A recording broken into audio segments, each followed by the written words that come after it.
My father spent my entire life measuring my worth by the zeros in his bank account.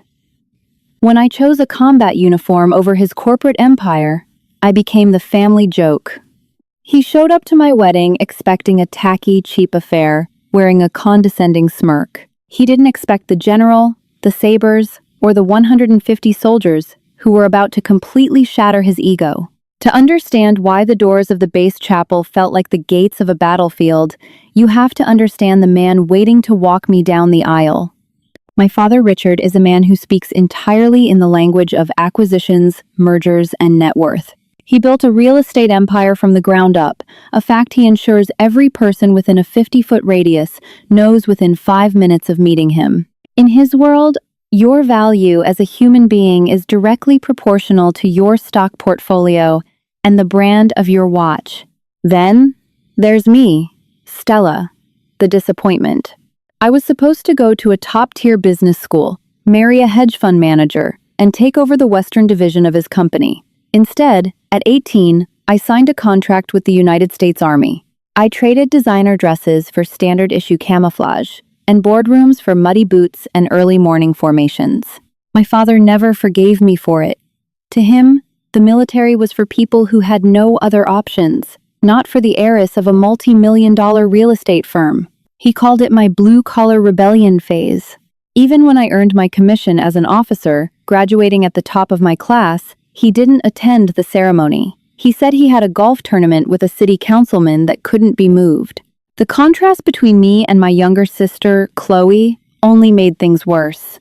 Chloe played the game perfectly. She married a wealthy investment banker named Arthur in a lavish, $150,000 country club extravaganza. My father paid for every dime, beaming as he gave a toast about legacy and pedigree. So, when I called a family dinner to announce my engagement to David, I already knew how the evening would unfold. David is a major in the Army, an infantry officer I met during a deployment. He is strong, quiet, deeply honorable, and fiercely protective.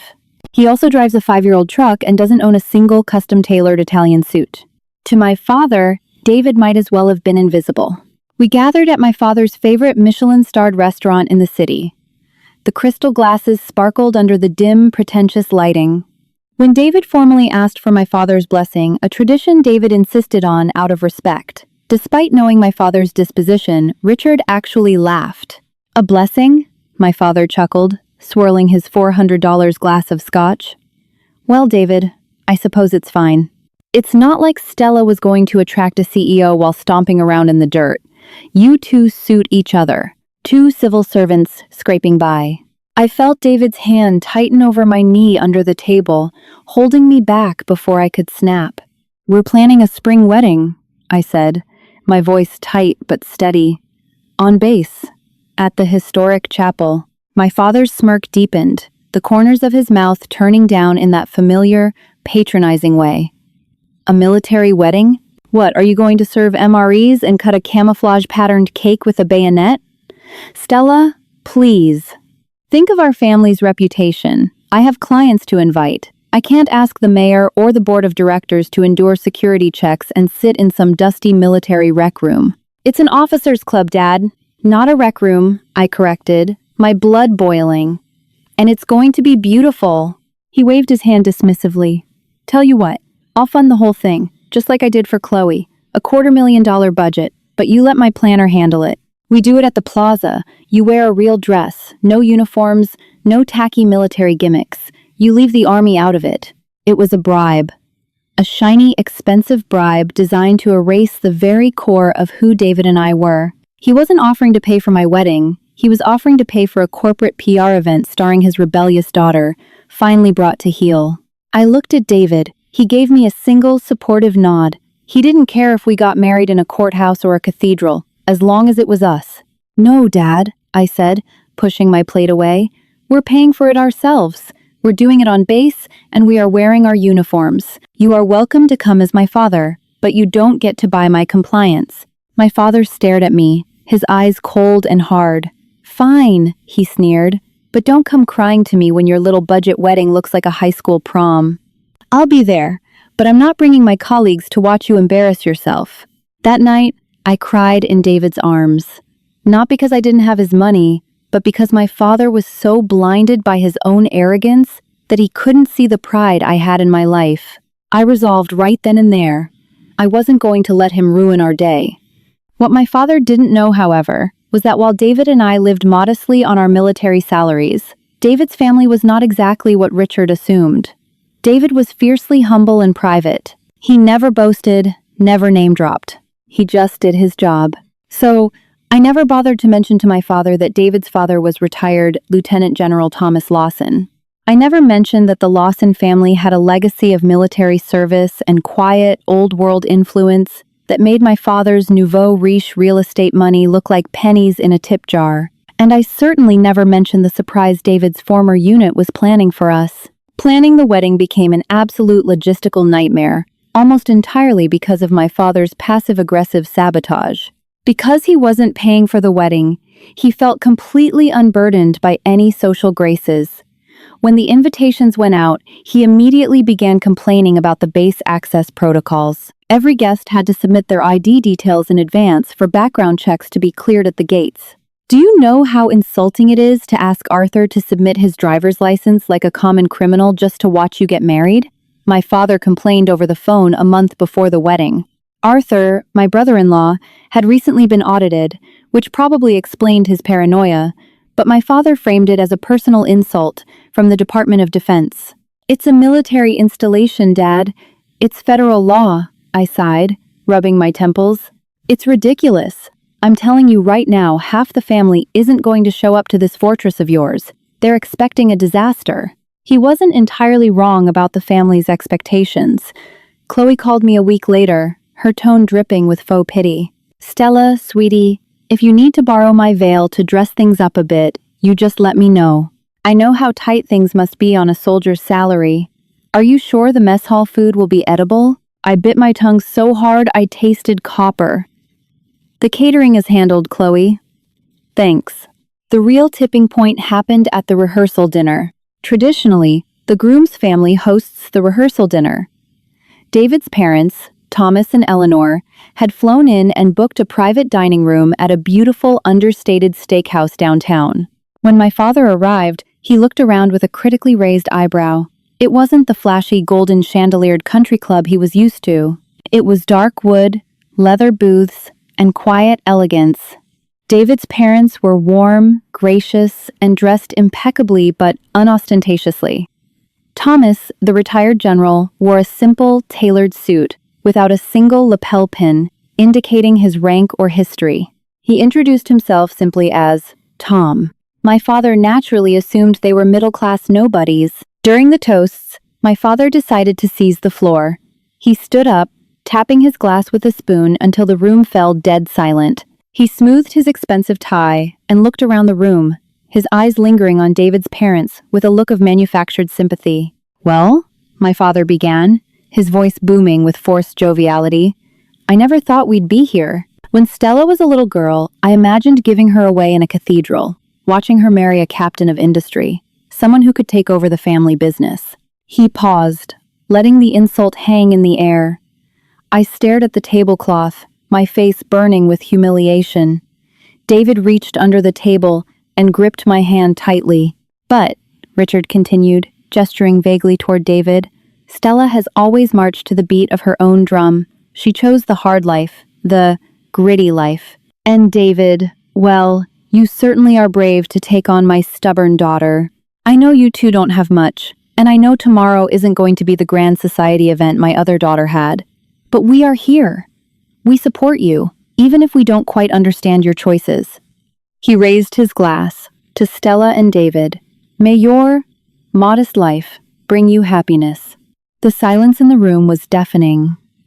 Chloe and Arthur politely clapped, while the rest of my military friends and David's family sat in stunned silence.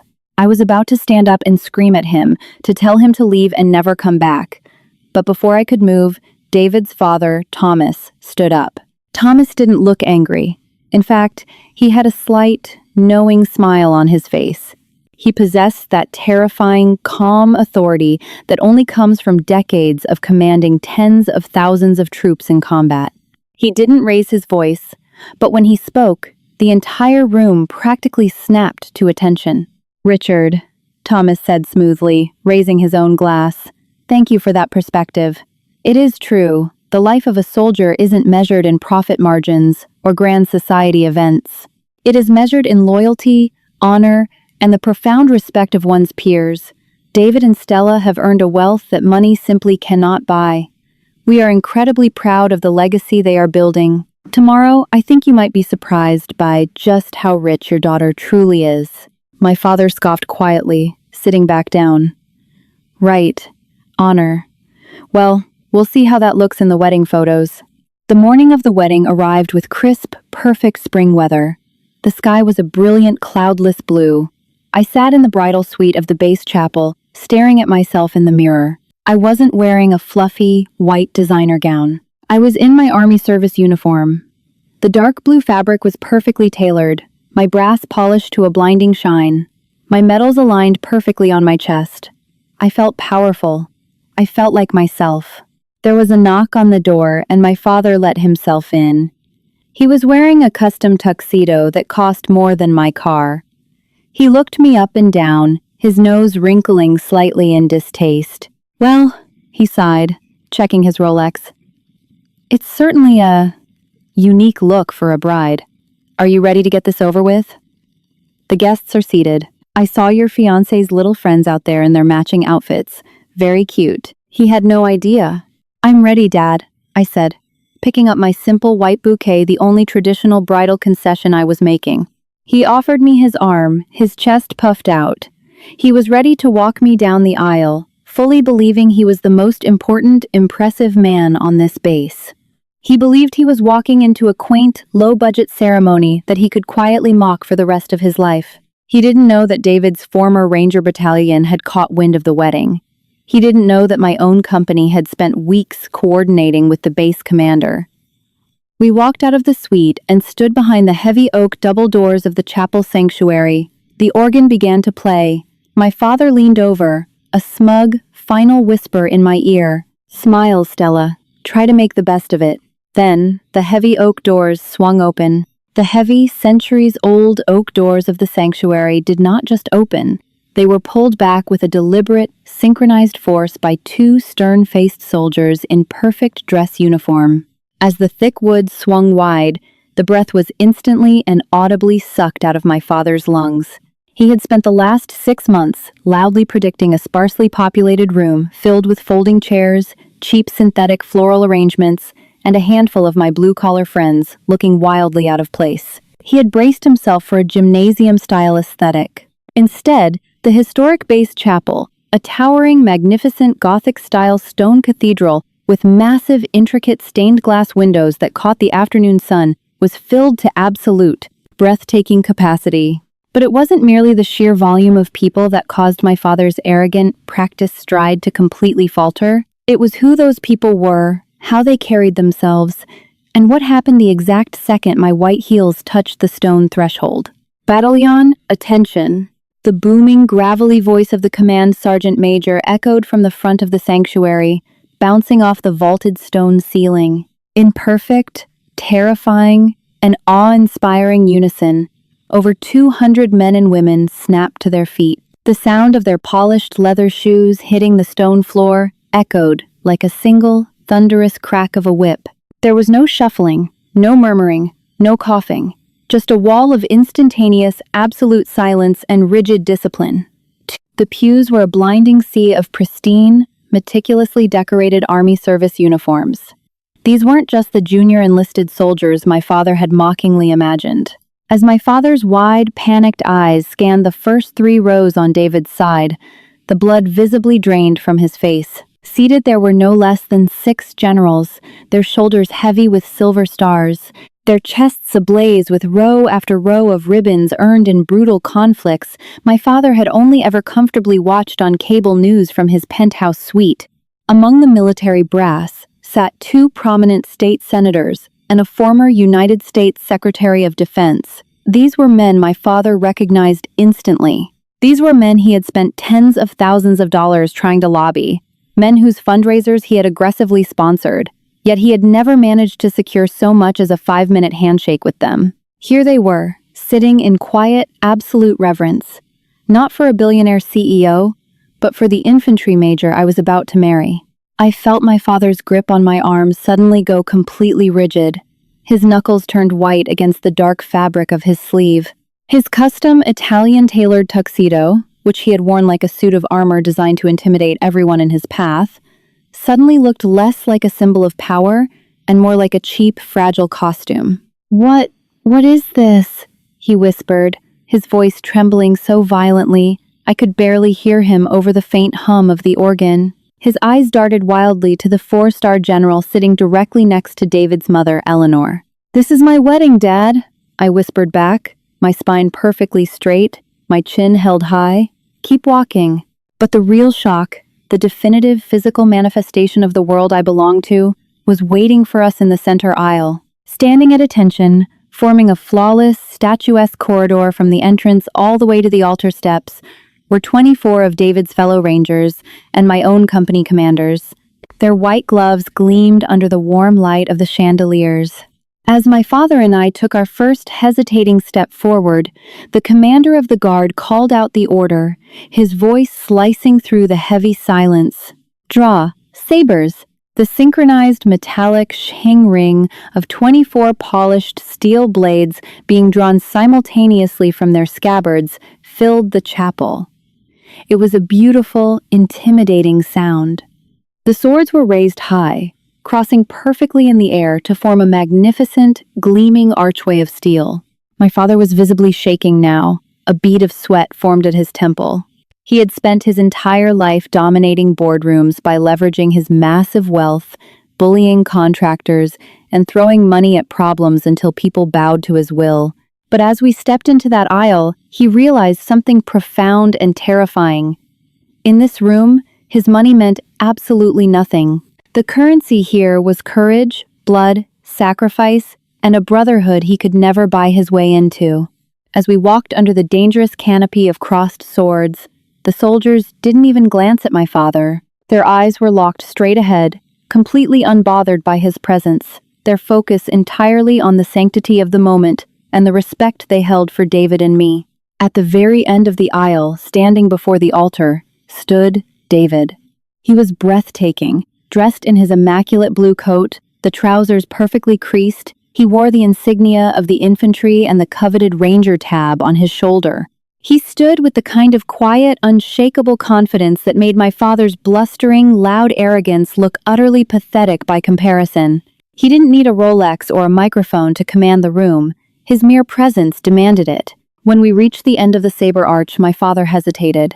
Usually, this was the part of the ceremony where he would confidently take center stage, booming his approval, making a grand, theatrical gesture of handing off his daughter to ensure every eye in the room was locked onto him. But under the heavy, silent, calculating gaze of military brass and battle-hardened soldiers, his bravado completely evaporated. He looked small. David took a single, deliberate step forward, offering his white-gloved hand to me. He didn't look at my father for permission. He didn't wait for a blessing from a man who had mocked him just a day prior. He looked only at me, his eyes soft with a love that made my heart hammer in my chest. "Thank you, sir," David said to my father. It was a polite, standard military courtesy, but spoken with a firm, immovable tone that somehow felt exactly like a dismissal. My father swallowed hard, mumbled something completely incoherent, and practically shrank away. He stepped back, hurriedly taking his seat in the front pew next to my stunned sister, Chloe, whose jaw was practically resting on her designer clutch as she stared at the generals across the aisle. The ceremony that followed was incredibly raw and moving. It wasn't about extravagant displays of wealth, pretentious poetry, or showing off for high society friends. It was about duty, unwavering commitment, and a solemn vow to stand by each other in the absolute darkest of times. When we spoke our vows, they weren't just words. They were promises that meant something profound when spoken by two people who had both faced the reality of combat. When the chaplain finally smiled and pronounced us husband and wife, a deafening, thunderous cheer erupted from the pews, instantly breaking the stoic military discipline with a massive wave of pure, unfiltered joy.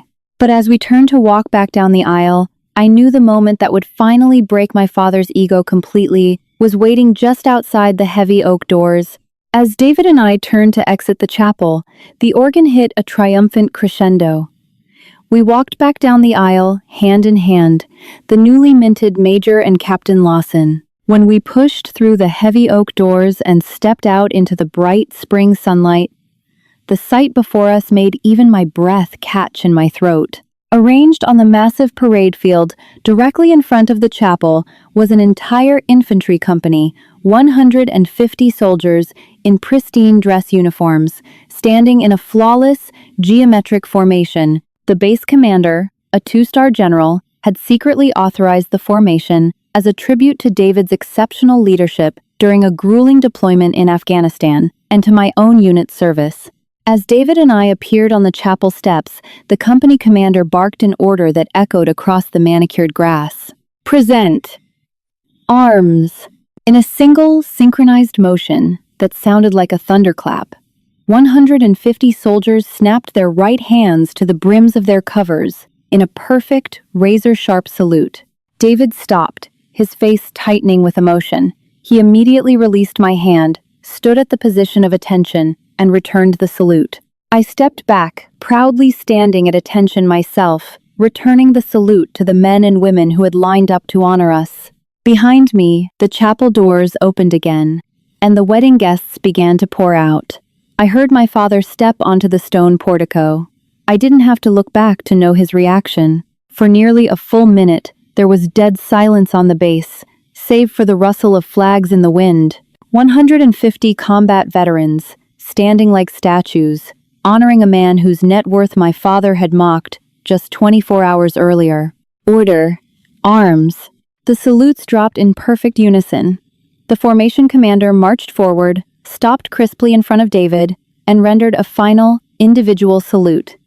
"Congratulations, Major," from the men of the 3rd Battalion. "It is an honor to see you married, sir." David's voice was thick with gratitude. "Thank you, Captain. The honor is entirely mine." As the formation was dismissed, the guests finally began to mingle and make their way to the reception at the Officers' Club. My father, flanked by Arthur and Chloe, walked down the steps, looking completely shell-shocked. The reception only compounded his humiliation. The Officers' Club was a stunning, historic ballroom with rich mahogany paneling and crystal chandeliers. It wasn't the gaudy, gold-leafed country club my father preferred.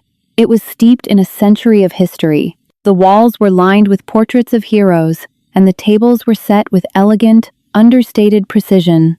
Arthur, my hedge fund brother-in-law, was practically vibrating with nervous energy. He had recognized the former Secretary of Defense and was desperately trying to figure out a way to introduce himself without looking desperate.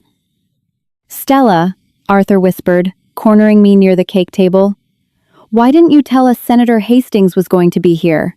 I've been trying to get a meeting with his finance committee for 2 years. He's an old friend of David's family, Arthur," I said smoothly, taking a sip of champagne. "But please, don't talk business tonight. It's a wedding." Across the room, I watched my father. He was standing near the bar, uncharacteristically quiet. He was watching David's father, Thomas. Earlier that day, Thomas had been wearing a civilian suit, but for the military reception, Thomas had changed into his dress uniform. The 4 silver stars of a full general rested heavily on his shoulders. Aides and high-ranking officers kept approaching him, treating him with a level of deference and awe that my father could only dream of commanding. My father finally realized exactly who he had insulted at the rehearsal dinner. He had called a retired 4-star general a man who had advised presidents and commanded hundreds of thousands of troops, a nobody who lived a modest life. Eventually, the time came for the toasts. My father, who always insisted on speaking first at every event to establish his dominance, didn't even move toward the microphone. He sat securely at his table, staring at his half-empty glass. Instead, General Thomas Lawson took the floor. He didn't tap his glass. He didn't demand attention. He simply walked to the center of the room, and absolute silence fell instantly. When David told me he had met a woman who could outshoot him, outrun him, and outsmart him, Thomas began, his voice warm and commanding. I knew he was in trouble. Laughter rippled through the room. But when I met Stella, I saw what he saw. I saw a leader. I saw a woman of immense integrity, courage, and unyielding strength. In our world, we do not measure a person's worth by the car they drive or the title on their business card. We measure them by what they are willing to sacrifice for others. We measure them by the content of their character. Thomas looked directly at my father's table. "Richard," Thomas said, his tone perfectly polite, yet carrying the weight of a judge rendering a verdict. "You raised a remarkable woman, but she is not remarkable because of the world she came from. She is remarkable because of the world she chose to build for herself. She belongs to a different kind of family now, and we are profoundly honored to have her." My father swallowed hard. He gave a stiff, jerky nod, unable to meet the general's eyes. The smirk that had lived on his face for 26 years was gone, completely erased by the crushing weight of his own insignificance in this room. The rest of the night was a blur of joy, dancing, and laughter. My father left early. He didn't make a grand exit. He simply slipped out the back doors with Chloe and Arthur. He didn't try to hand me a check. He didn't offer any parting advice. He just left, retreating back to his world of balance sheets and superficial status. I didn't care. As I danced with my new husband, surrounded by the men and women who truly understood the meaning of loyalty, I felt a profound sense of peace. I didn't need my father's approval, and I certainly didn't need his money. I had earned something he could never afford. I had earned respect. Sometimes the people who are supposed to support us the most are the ones who try to tear us down just to protect their own egos. But true wealth isn't measured by a bank account. It's measured by the respect you earn and the honor you uphold. Never let anyone belittle your path just because they don't have the courage to walk it themselves. If you loved this story of resilience and ultimate triumph, hit that like button, share this video with someone who needs a reminder of their worth, and subscribe for more incredible real-life stories.